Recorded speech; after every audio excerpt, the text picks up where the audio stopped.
Started.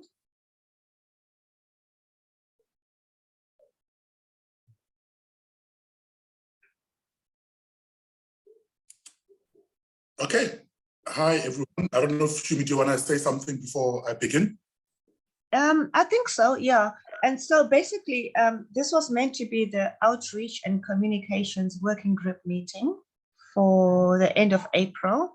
And we decided to open it up to everybody and invite you, Kabalo, to speak about social media, because that came up in our conversations about the need to use social media in our communications, and that there's a need for scientists and our H3Africa members to be able to use it, because it's a bit scary for some people. And so for you just to give us some tips and tricks about how to use social media going forward. And then, so this is basically the Outreach and Communications Working Group meeting, but we have opened it up to the consortium. So welcome, Pabalo, thank you so much. And we're looking forward to your presentation. Okay, thank you so much, Shumi, for the invitation. It's really an honor and a privilege as someone who is, I think, still and will always be a good member of H3Africa in good standing. Even though officially I don't work at H3Africa anymore, I still sort of have connections and passion to continue the work in collaboration with my former colleagues in H3Africa and elsewhere, because I think we're doing quite important work, impactful work for Africa, particularly in the genomics bioinformatics field, or science more broadly. And I think my passion for social media or outreach is knowing that, yes, we can all be doing all this amazing research about the different genetic variations and diseases and environmental determinants of disease in Africa, as per the goals of H3Africa, and sort of publishing in Nature and publishing in other sort of A-rated journals. But do the public, do lay people, do ordinary African citizens who are not scientists, who are not part of H3Africa, who don't read Nature, or who might not be able to sort of digest the type of jargon or language that's used in those papers, will they be able to understand what we research and the impact of what we do? And I think the passion to share and know that your science shouldn't sort of just be all about being in a silo or ivory tower and sort of being consumed by the elite audience, that actually you should strive to make sure that whatever science you produce, even though, yes, it should be sort of following the rules of science and objectivity, etc., you should be able to, at the end of the day, communicate it in ways that are much more impactful and reach those that otherwise wouldn't be able to know what you're speaking about.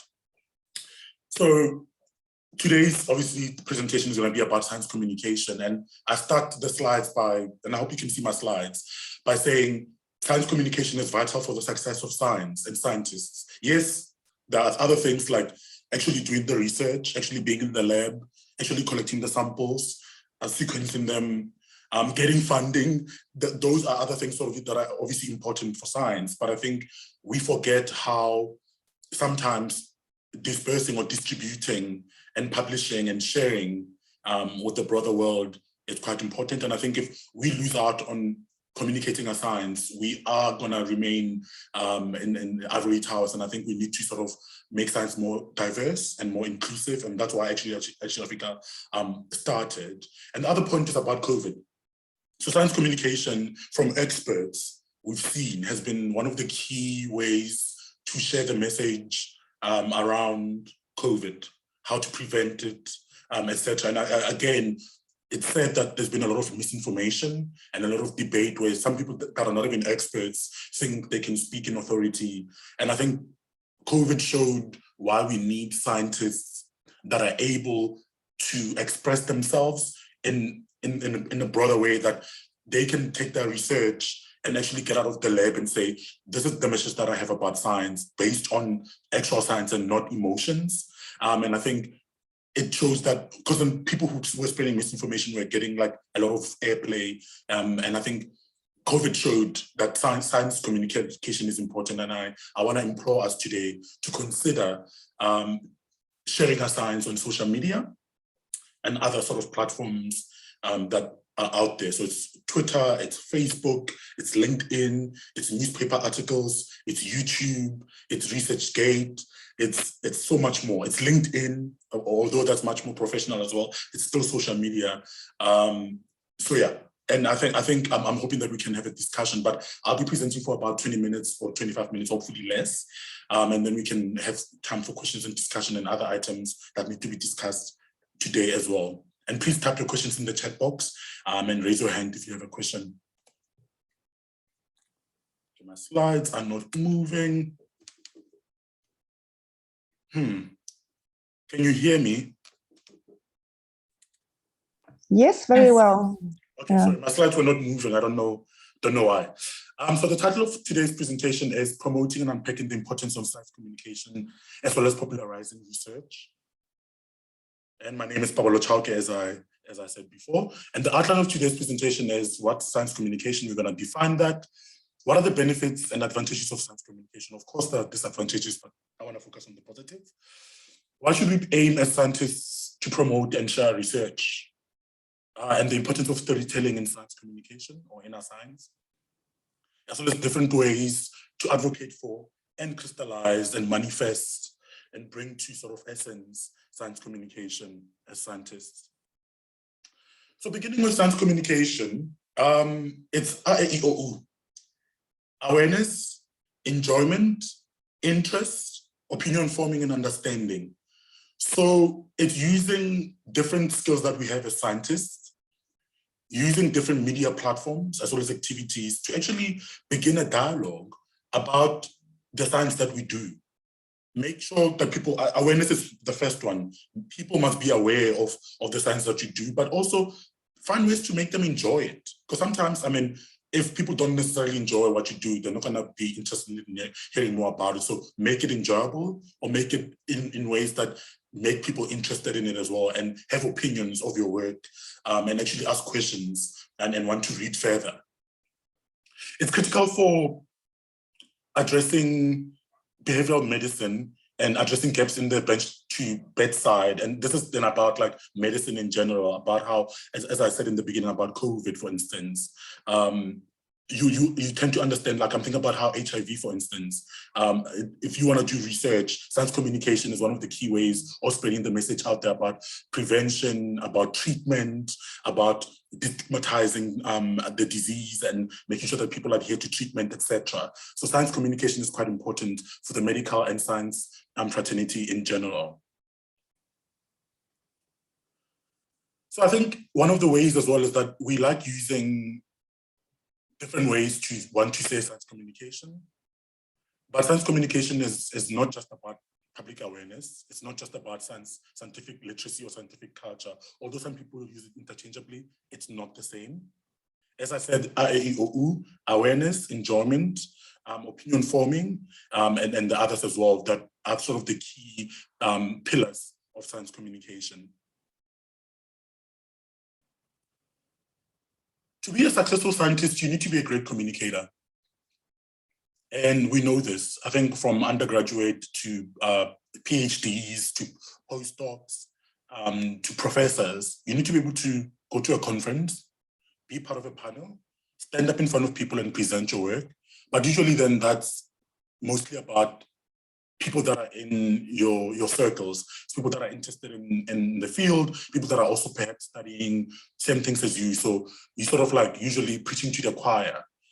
So it's about also being able to communicate outside of the space that you occupy, not just conferences, but actually, are you able to be called on radio and explain difficult concepts in easy ways? I'm thinking about Albert Einstein, who said something about simplicity, or rather, being an intellectual person or being intelligent is being able to explain things simply.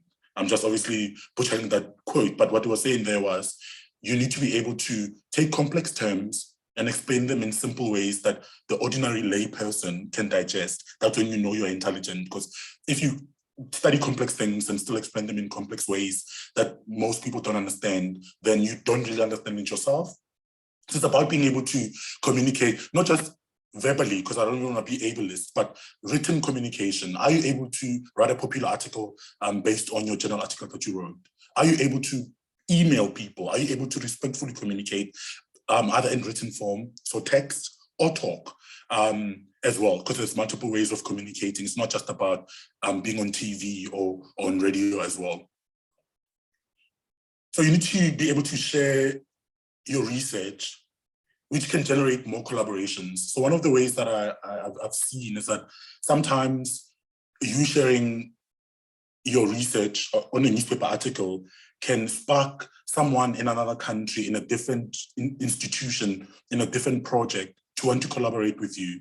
Because obviously they see your work and the impact that it has, and perhaps they have similar interests or might want to move to that field as well, and might email you or try to find a contact somehow to actually collaborate on a future project and write grants together. So there are sort of more benefits to just you communicating your science that are just about you, that actually are going to impact the world as well. Science communication informs, it educates. So it's not just about fun and whistles and games and being and getting attention. It's about informing the public. It's about informing society. It's about educating. But it also raises awareness of your research findings as well. So I'm seeing people are typing in the chat box and I can't really see for now. Are those questions to me? Don't worry, Pabalo. Don't worry, Pabalo. It's just people talking. If there's any questions, I will raise my hand up and let you know. Okay, thank you so much. The benefit of science communication is that, especially if you're doing research and you still want to get samples or get participants or get the public to buy into your science and contribute via downloading apps on their phones and participating via citizen science, where they also take pictures of things or communicate whatever animals they spot, whatever sort of, it depends on what you study, but essentially it will help you, if you communicate your science effectively, to get more participants into your research and explain exactly what they're signing up to, as well as making sure that the public is actually engaged and contributing to your science as well. So there are multiple benefits to science communication. So why must we communicate science? It can influence people's opinions. So sometimes, and it's said that, I mean, I've seen, and I'm not going to use the COVID example over and over again, but I've seen how people who have a large following or are bold enough to spew whatever they want in public usually get a lot of reactions out of people. Their views get shared a lot, and they influence people's opinions with misinformation, with lies, with, you know what I mean, with half-truths. And I think that's painful to watch. So that's why it's important for scientists to join social media, to write newspaper articles, to have YouTube channels, to start podcasts, so that they speak from a place of authority and knowledge and influence the public opinions in ways that are beneficial and are actually factual, instead of letting people who, we're not going to mention names, are wrong and just confident to actually influence people's opinions. So I think it's important that when you know something and you've studied it and you study it, find ways to distribute that knowledge in ways that are consumable by the general public. And it does touch the lives of individuals. Vaccines, I mean, I'm not gonna start that debate here for now, and it's not just about the COVID vaccine, by the way. The issue of either vaccine hesitancy or anti-vaccine, whatever the debate is, started a long time ago. It's not just about the COVID vaccine. It's always been there. And if you are a scientist who is a vaccinologist, for instance, or knows enough about vaccines, you can actually inform people and answer questions and sort of relay any information that you know, and abate any fears that people might have about a vaccine if you have the knowledge yourself as well. There are different ways to communicate your science. So maybe some of you are scared of Twitter or scared of Facebook, or don't want to have a LinkedIn account, which, by the way, I want to encourage you. If you don't have a Twitter account, please open one now. If you don't have a Facebook account, open one now. And you can decide, there's different ways to use your social media. So when I give lectures or presentations on social media, I explain to people, you can use it as a professional space, where you only speak about your work. You don't necessarily share about your life, or you can create a private one where you share about your life, and one where you speak about professional things, which is about your science, or you can have one where you speak about both. Because I think as people, we are complex beings. We're not one thing. And some people, however, find it better to separate their lives from sort of their work. And that's okay as well. Just know that you can do that. And that you can actually keep your Twitter account or Facebook account or Instagram account private as well. But I think obviously if you want more audiences to see your work and share your science, you will have to keep it public and share your views and sort of journal articles, etc. On there as well. But you can separate your life from your professional work. So there's ways to do this. Writing reports to help government officials and policymakers with their decisions and sort of policies that they come up with, so you can actually impact that. Conferences, and not just academic ones. When government has conferences, or sort of other institutions have conferences, you can attend those that are not necessarily academic in scope, but again, you can ask for space to speak about your academic work in ways, then again, that the audience that are attending that will be able to understand. Magazines are one way to do this as well. So I think, yes, we do write in peer-reviewed articles, but those usually are read by people in our fields. I want to encourage you to try once in a while, whenever you write a journal article, find a way to actually write a 500-word newspaper article about that journal paper, sort of summarizing the key message, the key information, the conclusions that you drew from your study in ways, again, that are going to be digestible for the general public as well. You can do media interviews. So one of the ways that we can sort of impact the public with our science is literally go on TV, be interviewed about whatever it is you wrote about, in ways, again, that the presenter or the people that are watching the TV show are going to be able to attend. You can start a blog. And by the way, with all these things, you don't need to actually spend money. In most cases, they will even pay you to be on these platforms. You can literally just start a blog that you release weekly or monthly when you have time. Public webinars. And another way to do this is invite yourself or be invited to different sort of institutions to present a webinar on your work. One of my previous jobs was to organize webinars where I used to work, and we used to invite scientists to come and speak to other scientists and other people that are interested in certain sort of topics to a webinar. And again, there's professional networks such as ResearchGate and LinkedIn that exist as well. So it's not just Twitter and Facebook that are there. There are other ones that are much more professional. And by the way, most of these and all of them, in my view, are free. And you can actually be the one that makes money at the end of the day. So there's some examples that I want to mention now. This is from when I was still at H3Africa, the slide that is, with the Women in Data Science in Africa. That was organized with University of Stanford, as well as other sort of organizations in Africa, such as DLab Tanzania, Microsoft Africa. We're sort of organizing a conference that encourages young women, young girls to join data science, to join and study bioinformatics, because again, there's still gender inequality in the science field. And I think that needs to be addressed. And we find ways to sort of invite amazing and phenomenal women speakers who are scientists and globally celebrated in their own rights, to come and present, to come be part of panels, to come and be part of talks and keynote speaking, and sort of encouraging young women to join the field as well, which is very much still unequal and sort of has a lot of men that are still leading the field, and we need to change that. And ways of doing that is communicating data science in ways that the public understand, and actually show young girls that have been told that maybe they can't do it, that they actually can. So your science communication can actually literally lead to radical transformation in science, which is desperately needed.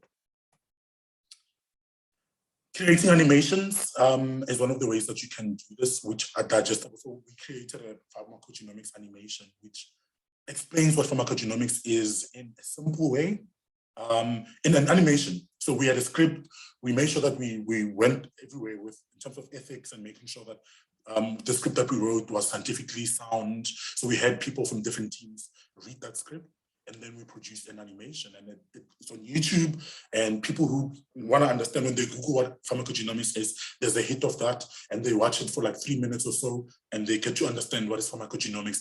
The aim here was to speak to politicians and the general public, because again, not everybody studies a field that you are passionate about. So how do you make sure that in simple ways that are not condescending, but again, that are not too difficult and complex, how do you explain what you want to, a concept or your field, to the general public as well, in ways that are gonna be much more meaningful and impactful in future?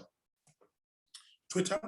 So by the way, you can follow the Twitter account at H3Bayonet, or at H3Africa as well.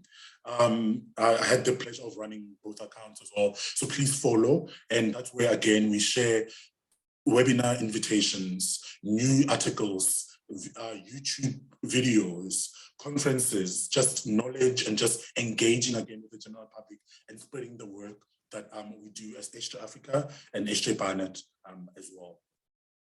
Writing newspaper articles is one of the ways. So I think for me, I've brand myself as a writer now, because I am. I do, even though I'm a scientist, work in ways of making sure that whenever I have an opinion, or I organize a meeting, or there's a concept that I realize that most people don't understand, I find time over the weekend, an hour or two, to write a newspaper article.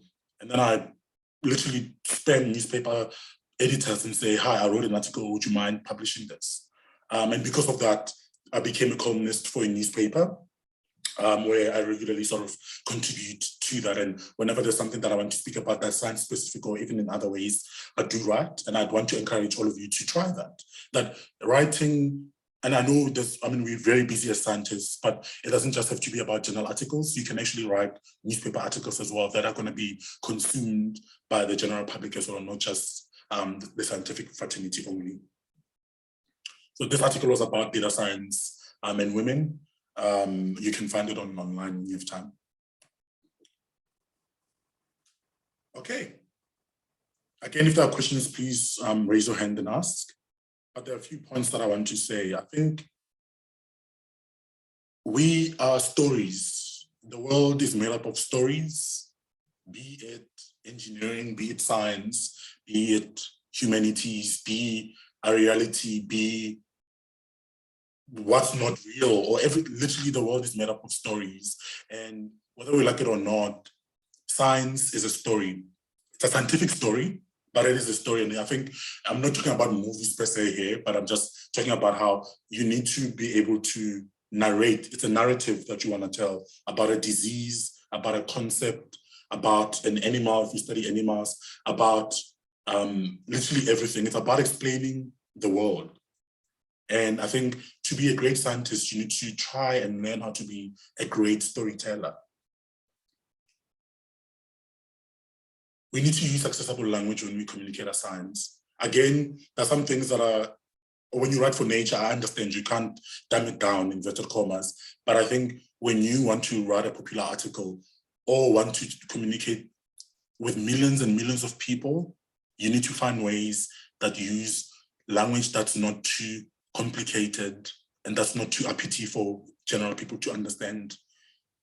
Whenever you give a presentation to the public, or maybe let's say you're invited on a TV show, focus on a few key points. I think one of the things we struggle with is to try and say everything about everything and not necessarily say, okay, so I've written a paper, but this is the key message. These are the 3 sort of aims and objectives that I had. And this is what I want the audience to understand when I leave, without trying to sort of explain everything and prove that you know it all. It's about being able to succinctly explain your research in ways that are digestible, as I keep on saying as well. So there's, as I said, that science is about storytelling. That's again a danger of a single story, where we want to only spread information that suits us, or that suits sort of our views. And I think that there's a danger in that. There's a TED talk by Chimamanda Ngozi Adichie that speaks about the danger of a single story. That's the title of a TED talk, and please watch that. And I think even as scientists, we need to be careful to allow dissenting voices, to allow debate, to allow for disagreement, to allow for being uncomfortable with people not agreeing with us about our views, about our facts, about our work. Because again, science is about being challenged. Science is about, it's not about being an authority and what you say goes. It's about actually saying, let's test the theory. Let's see if it works. Let's improve the theory that Einstein or Newton came up with. Because that's how science actually evolves, and that we get a lot of discovery. But people say, other scientists and sort of even the general public saying, hang on, you claim A, B, C, but I think E, F, G, and this is why. And obviously then with debating and again, allowing different stories to be heard, allowing different theories to be heard, we grow science further and actually become better as a society. And that's the last slide.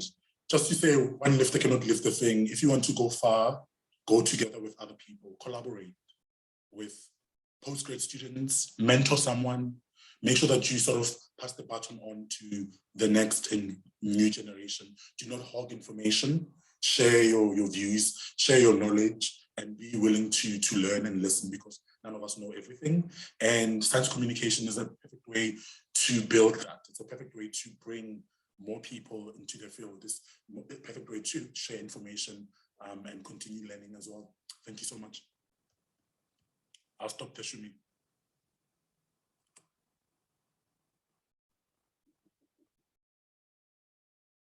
I'm muting myself. Thank you so much, Kabalo. That was so amazing. I was like writing notes, and I'm so glad that I was recording this. A couple of pointers I had to make. It's not really questions, but the first one is that at the consortium meeting for our outreach working group, we have invited a media company called Jive Media that's going to talk about exactly what you talked about. And they're going to come online. And so if you would like to also join in the panel, just let me know on the 30th of May to address us as a working group. We'll be in Abuja, but you know, you can join online as well. So just to mark that in your diary. And then the second thing was, I will let Jen, because she has a hand up, and then I will speak some more. Go ahead, Shimi.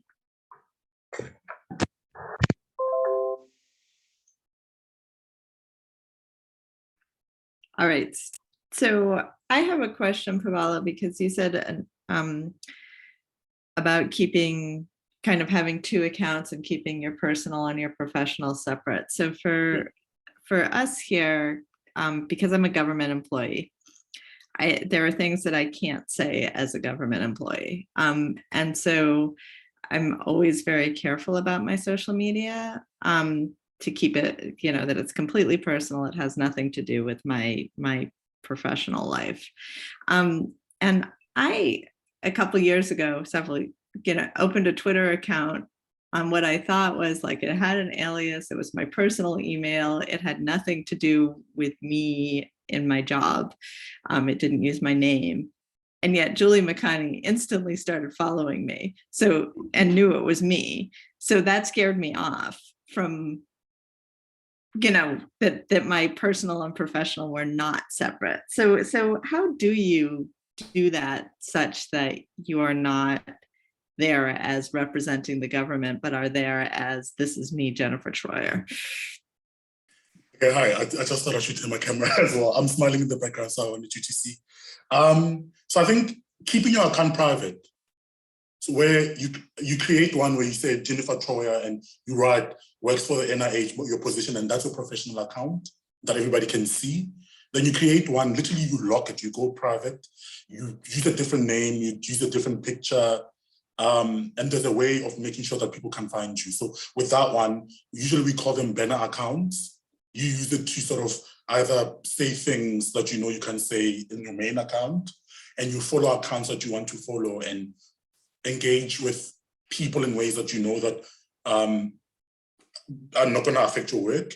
So I think in that way, no one can follow you back, or no one can sort of know. So I think it is, again, I understand some people like you cannot be personal on social media or say certain things, because again, you're viewed as, even though you're not at work all the time, you do represent a government sort of space and you need to be careful. So making your account private, creating the other one, keeping it private and not telling anyone is the way to sort of deal with that. Because I think social media can be fun, but there are also pros and cons, right? If you're not careful to say, you can get in, you can lose your job, you can say harmful things, you can, you know what I mean? So I think it's again about being very careful and knowing that you want to only focus on the pros of social media. So make your account private. Yeah, and there are times just when I'd like to say, you know, something as me as a scientist, but not me as a representative of the government. And those are two separate things. I'm noting my yes. And I'm seeing a comment from Ellie. I've noticed that some people, organizations have disclaimers in as I say something about views on my own or say retweet does not equal endorsement. Yeah, but so I think I think there's a debate about that, by the way, as well. So I also say that on my Twitter. Please don't follow me. But I think if you say something very hectic, that doesn't protect you legally. I don't think that has any legal hold. You know what I mean? Like, because I think Twitter has their own rules. For instance, let's use Twitter as an example. So if you say something that is going to bring your organization into disrepute, even if you did say they are my own views, you will get into trouble. So I'd rather, again, keep things separate, unless if you know that, because my one, I've managed to do both. And I hardly sort of speak about certain things that have to do with my work, because I'm very, as you can tell, I'm talking now. But I think it's, again, being very careful. So I think even with those retweets are not endorsements, you can say that it doesn't really move you. It's not as though it's a legal statement that says, no, what I said doesn't represent. Doesn't matter. Doesn't matter. Just don't say problematic things or things that get you into trouble.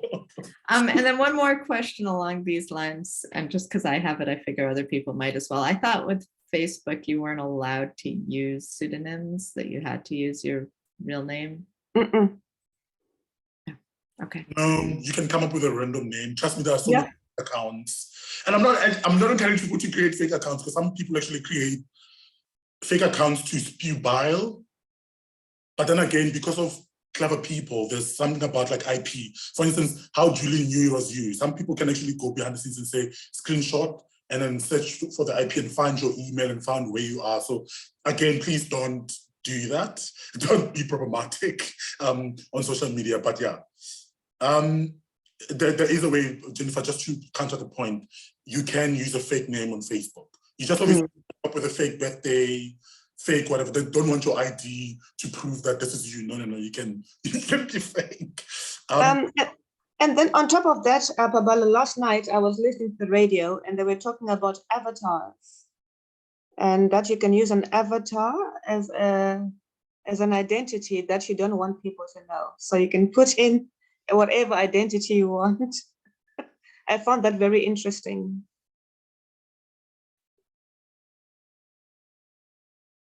Oops, you're gone. No, I'm here. Sorry, I'm here. Okay. Hi.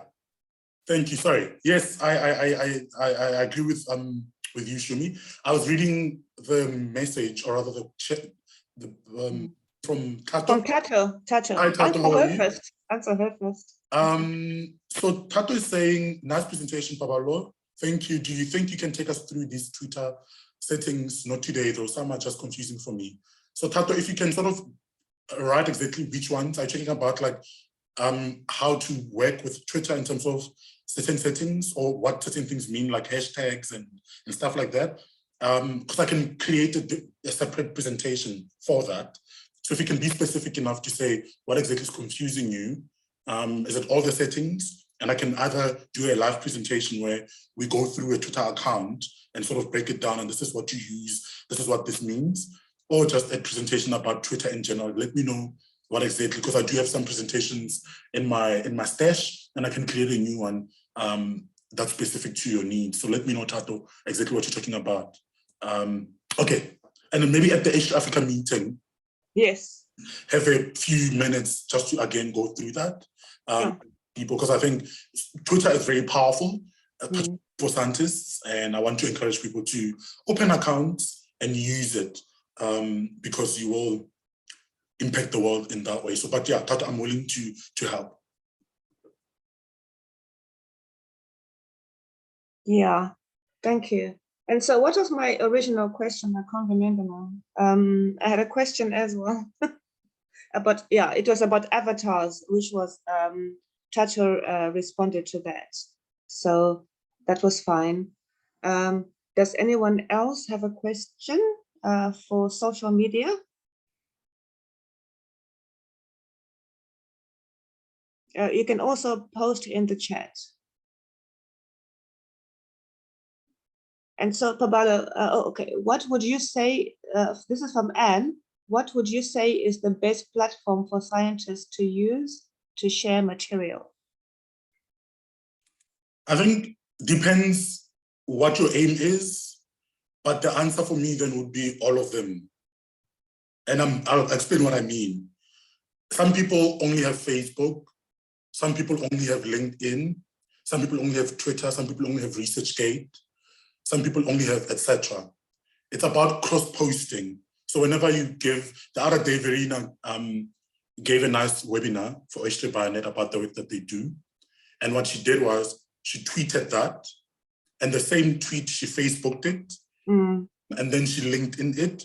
So actually, she's reaching multiple audiences. Some of them are going to be the same people, but most are not going to be people that are there in the different spaces. So it's about knowing what your aim is, but I encourage you to have multiple platforms that you use and cross-post. So when there's a new journal article that you wrote, screenshot it nicely. Oh, by the way, there are rules about, besides etiquette, it's about like aesthetics. It needs to look good. People need to want to retweet your tweet. People need to want to like your Facebook status. It can't just be a link, and you need to word it in certain ways. And I think maybe I need to also do a presentation on that. But to answer your question shortly, use all of them and cross-post. Yeah. And promote your work.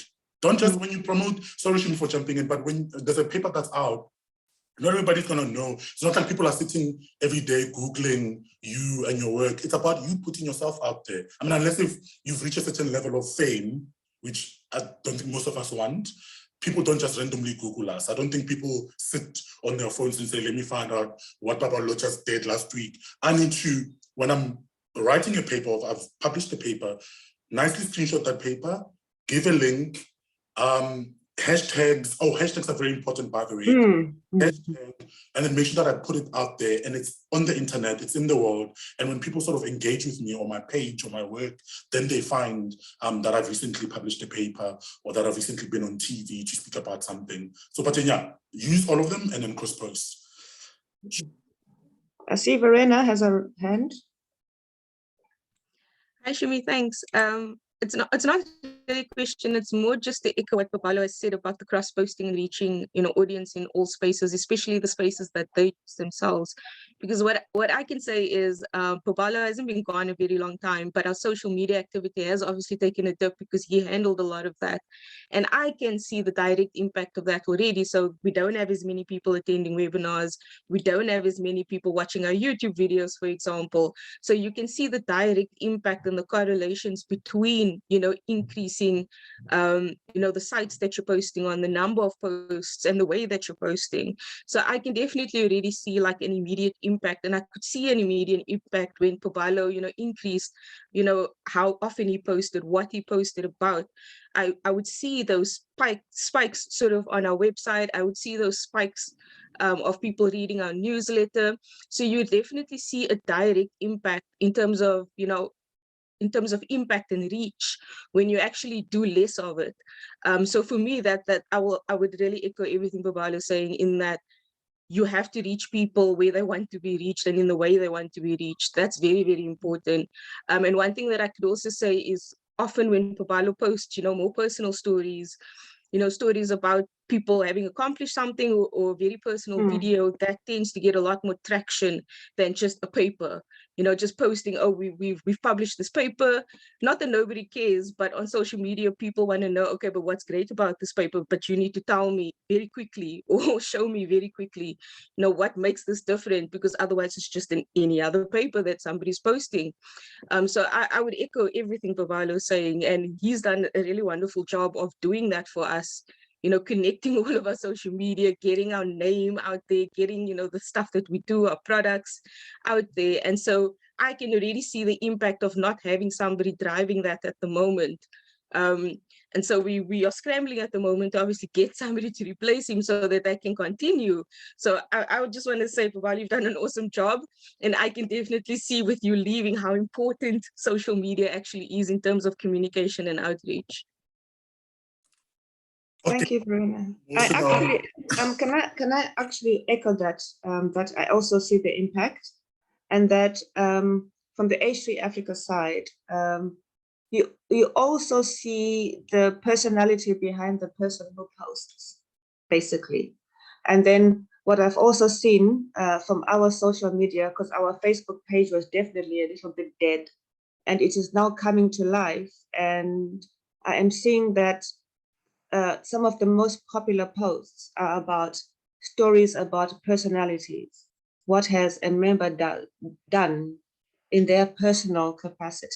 You know, what have they achieved, their personal stories? Who is the human being behind H3Africa? And for me, those are the stories that are getting the most traction as well. Thank you.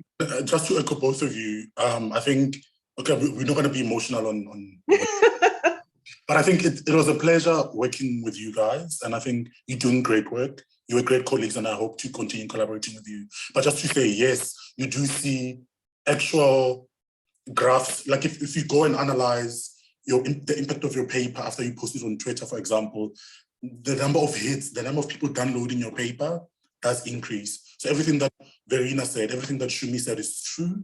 And just to also say, I'm going to use someone as an example, and I don't know if I'm allowed to, but you can Google this yourself.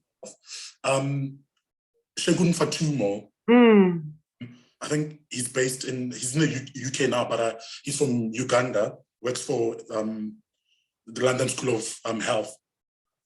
Usually sort of shares these stories about how, as a scientist, he comes from humble beginnings, that he sort of struggled. He used to sell sweets on the road or something, and so that he could get fees to study, right?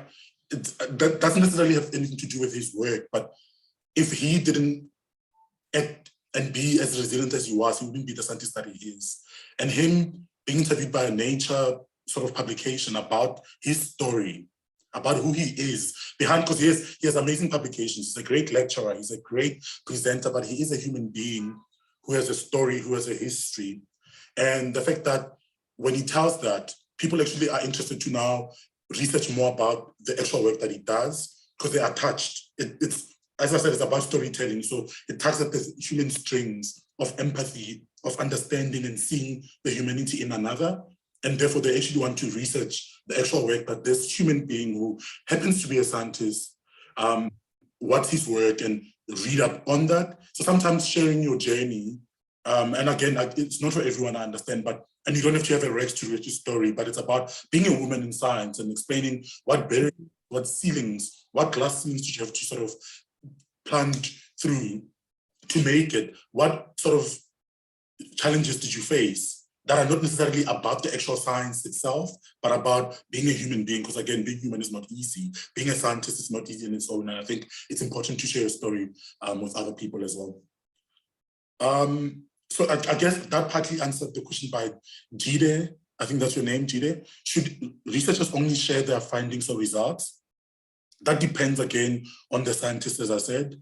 If you want to use your social media only to share your research and your findings, that is perfectly okay. Again, endeavor to make sure that you make it digestible, you simplify it. Don't act like you're in the classroom or with fellow scientists where you need to feel as though you need to prove the knowledge level that you have.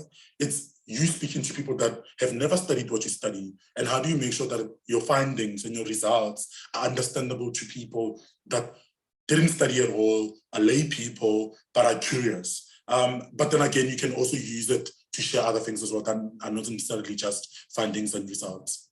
Thank you.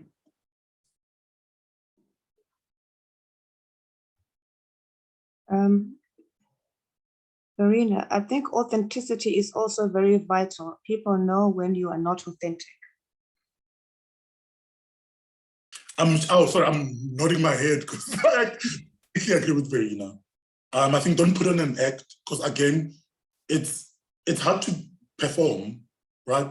Something that you're not on a daily, especially on social media. And I think with issues such as imposter syndrome and other issues, you will be caught out if you're not being authentic. Be real, do what feels real for you. So start small, be yourself, right? Don't try, if you're an introvert, it's okay. If you're an extrovert, again, it's okay, but don't try to pretend to be the other. But I think if you know, then there are certain rules that work for everybody, whether your personality is this way or that way. If you follow the rules, if you are authentic in who you are, as a first generation, as a POC, as a privileged, as whoever, wherever you are, an American, an African, doesn't matter what identity you occupy, just be proud of who you are, be yourself, and just try and make the science world a better place, make science more inclusive, make science more diverse, make science more understandable, make science, share with the world, but be yourself, as Verena said. Thank you. I just felt the need to share with Jen Toya. You were asking about dividing between your professional and your personal identity. If you were to search for me on LinkedIn, for example, Shimi Chimambe, you will never be able to know that I work for UCT. I'm a totally different person. So just look for me and then give me feedback. It's nothing bad. It's just to answer your question about your personal identity as opposed to your professional. And on LinkedIn, I have two different personalities altogether. But they're both me. It's just that I do different things. Being able to split that in a nice way. And we can talk about that offline if you would like. Yeah.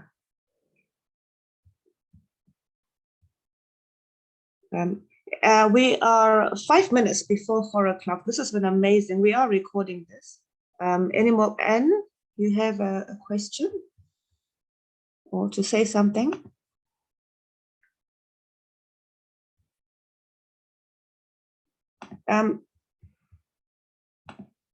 Any closing statements, Pabalo? Like I said, on the 30th of May in Abuja, we are having a outreach and comms meeting. We have invited a media house to speak to us, mostly about video.